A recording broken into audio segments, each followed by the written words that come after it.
म बालेन्द्र शाह नेपालको सार्वभौम सत्ता र राजकीय सत्ता नेपालको सार्वभौम सत्ता र राजकीय सत्ता नेपाली जनतामा निहित रहेको नेपाली जनतामा निहित रहेको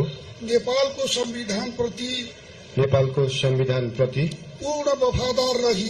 पूर्ण वफादार रही सत्यनिष्ठापूर्वक प्रतिज्ञा गर्दै ईश्वर देश र जनताको नाममा शपथ लिन्छु कि प्रधानमन्त्री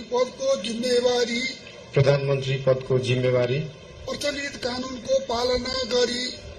कानूनको पालना गरी मुलुक र जनताको भलो चिताई कसैको डर नमानी पक्षपात नगरी पूर्वाग्रह वा खराब भावना नलिई ईमानदारीका साथ गर्नेछु र आफ्नो कर्तव्य पालनको सिलसिलामा आफूलाई जानकारीमा आएको कुरा म पदमा बहाल रहँदा वा नरहँदा जुनसुकै अवस्थामा पनि प्रचलित कानूनको पालना गर्दा बाहेक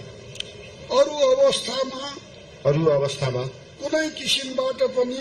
कुनै किसिमबाट पनि प्रकट वा संकेत गर्ने छैन। धन्यवाद। यसपछि नवनियुक्त सम्माननीय प्रधानमन्त्रीज्यूलाई आफ्नो आसनमा रही शपथ पत्रमा हस्ताक्षर गरिदिनु हुन अनुरोध गर्दछु।